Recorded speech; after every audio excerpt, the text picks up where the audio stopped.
আন্তর্জাতিক অপরাধ ট্রাইব্যুনালের চিফ প্রসিকিউটরের পদ থেকে মোহাম্মদ তাজুল ইসলামকে সরিয়ে দেওয়া হয়েছে।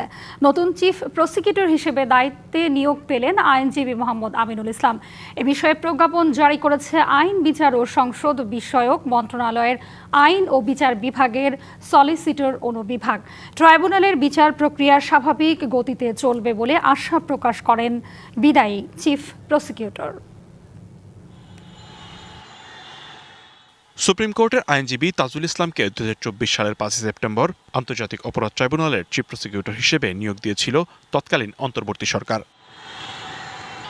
নির্বাচনের আগ পর্যন্ত তাজুলের অধীনে 24 জুলাই আগস্টে সংগঠিত মানবতাবিরোধী অপরাধ মামলার 24টি আনুষ্ঠানিক অভিযোগ জমা দেয় প্রসিকিউশন। এসব মামলার মধ্যে ঘোষিত 3টি রায়ে দণ্ডিত 26 জনের মধ্যে ক্ষমতাচ্যুত প্রধানমন্ত্রী শেখ হাসিনা, সাবেক স্বরাষ্ট্রমন্ত্রী আসাদুজ্জামান খান কামাল সহ সাবেক পুলিশ প্রধানরাও রয়েছেন। এছাড়া আওয়ামী লীগ সরকারের শাসনামলে গুম নির্যাতনের মামলারও বিচার চলছে ট্রাইব্যুনালে।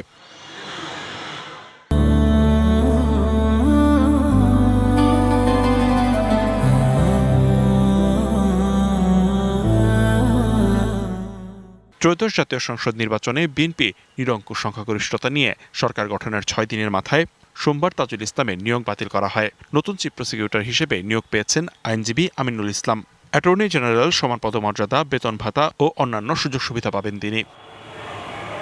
প্রয়াত সাবেক প্রধানমন্ত্রী বেগম খালেদা জিয়ার আইনজীবী হিসেবে দীর্ঘ সময় দায়িত্ব পালন করেছেন অ্যাডভোকেট আমিনুল ইসলাম। আমাকে দায়িত্ব দেওয়া হয়েছিল এই বিচার প্রক্রিয়া এগিয়ে নেওয়ার জন্য। এদিকে জুলাই হত্যাকাণ্ড ও গুম খুনের বিচার অব্যাহত থাকবে বলে আশা প্রকাশ করেন বিদায়ী চিফ প্রসিকিউটর। আগামী টিমের প্রতি আমার শুভকামনা থাকছে। আমি চাইবো বিচার স্বাভাবিক গতিতে যেন অবশ্যই চলে। আমি কেন শঙ্কা প্রকাশ করা এটা উচিত হবে না আমার জন্য। আমি বাংলাদেশের সকল নাগরিকের মতোই আশাবাদী যে বিচার যেটা চলমান আছে ইনশাআল্লাহ সেটা চলমান থাকবে। ট্রাইব্যুনালে যত নথি জমা দেওয়া হয়েছে তা নিয়ে প্রশ্ন তোলা এবং রায় বদলে দেওয়ার কোনো সুযোগ নেই বলে মনে করেন তিনি। কোনো অপ্রমাণ হওয়ার সুযোগ নেই, জাজমেন্ট উল্টে যাওয়ার কোনো সুযোগ নেই। লিখনকান্তি ভৌমিক, ডিবিসি নিউজ, ঢাকা।